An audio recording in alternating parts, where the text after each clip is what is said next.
nan nga jàngatee résultat wu législative yi. waaw législative yi en fait man maa ngi koy jàngatee à deux niveaux d'abord une lecture arithmétique et une lecture géométrique. La lecture arithmétique day wax ni ña daan voteel Pastef jóg nañu voteel nañu Pastef ña daan voteel opposition bi voteel nañu opposition bi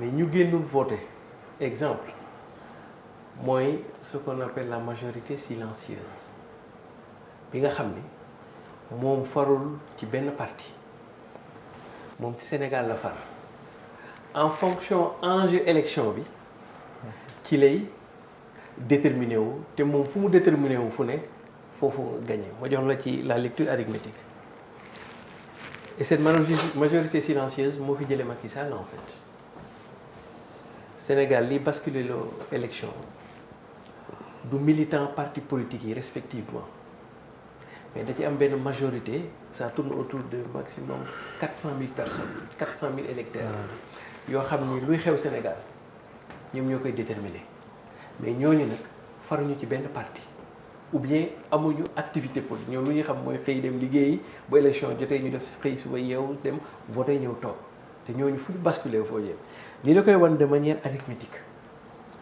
mooy élection présidentielle président Diomaye mi ngi amoon 2 millions 400 000 voix 400 000 voix disons-le comme ça élection yi Ousmane Sonko Pastef la liste de Pastef mi ngi am 1 million 900 presque mën nga wax 2 millions quoi. Opposition toute réunie soo defee seen cumul de voix yaa ngi am 1 million 600 et donc entre 1 million 600 boobu ak 2 millions yi écart bi mooy 400 000 yi ma lay wax noonu est-ce que comprendre nga si gis naa la dégg naa la voilà 400 000 yooyu ñoom ñoo defoon différence ci présidentielle bi am ñoom lu ñu bëgg lijjanti Sénégal loo xam ni le peuple souverain moo koy lijjanti ñu ñëw voter ak kii bi kon donc nga xam les appareils politiques ont mobilisé et c'est là où pour man à l'avenir cette majorité silencieuse pour l'essentiel ay góorgóorlu nañu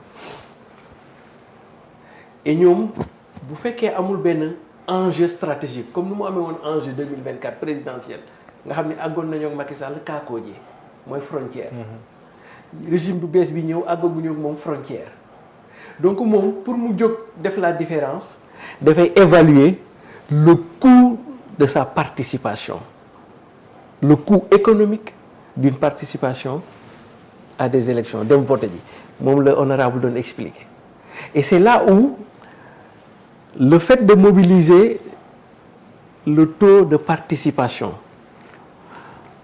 mobiliser les électeurs loolu du rek affaire parti politique mais loolu affaire état la dans sa dimension de l'état citoyen parce que dafa am l'état stratège l'état gestionnaire l'état etc.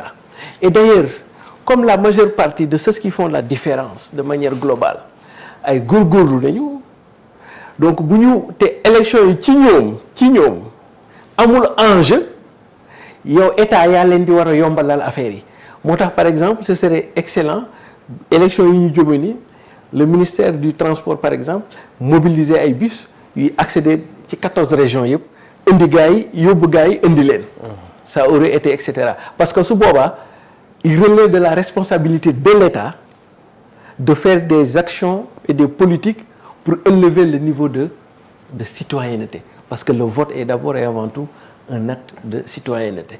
bu ko defoon est-ce que duñu wax ne état bi day def transfert directeur ci boppam. non c'est-à-dire que su ko boobaa du kii danaan du koy jamale ci benn parti. danaan tout citoyen par exemple à partir de Dakar. opposition mën na see ñaaw njortu nag de. non duñ ci ñaaw parce que état moom devoir am la. mu jàppale la citoyenneté. et bokk na ci acte de citoyen nit ñi voté.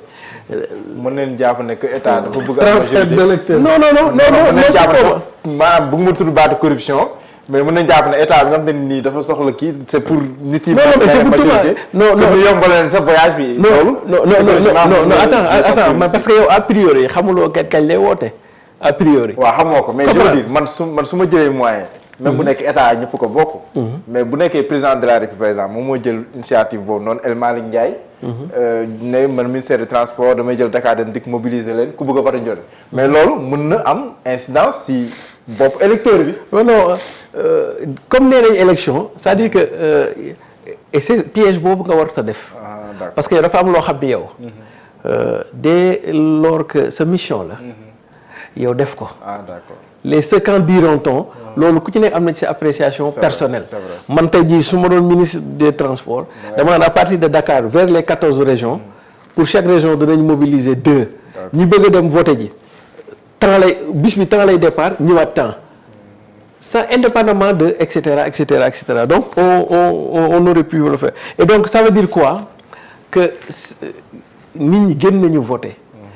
Ceux qui votent pour l'opposition génn nañu voter ji ceux qui votent pour le régime en place génn nañu voter ji c'est la masse silencieuse boo génnul voter te lan moo tax en majorité qui tourne autour de 400 000 suñ ko considéré par rapport à l'élection présidentielle lan moo tax génnul parce que lii nii du enjeu ci moom. D'accord. comprendre dès lors que du enjeu ci moom bu koy évaluer da koy évaluer par rapport à sa poche. D'accord. donc c'était 130 bi nag noo ko jàngatee. 130 bi.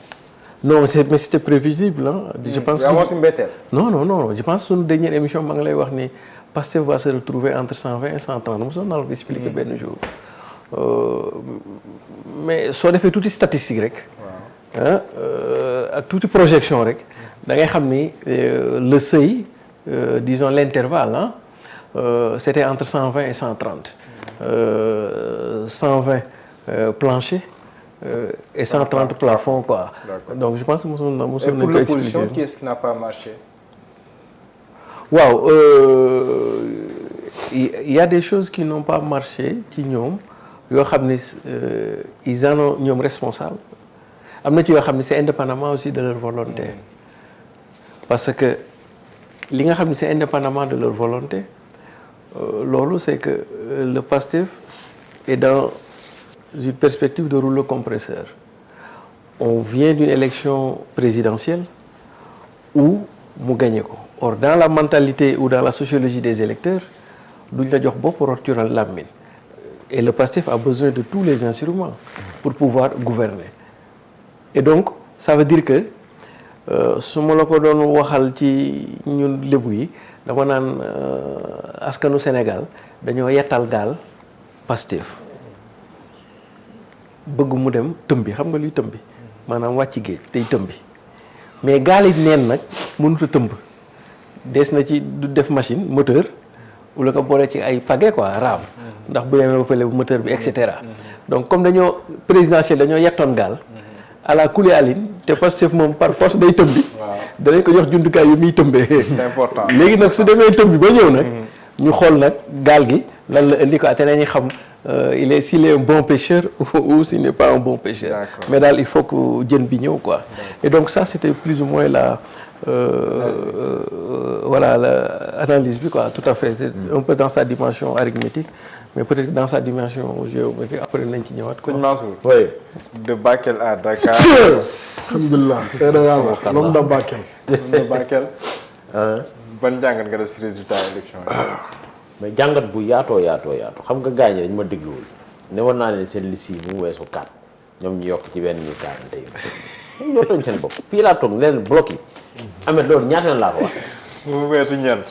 ñu yokk mais wax naa ko wala waxuma ko. ñu topsal si benn.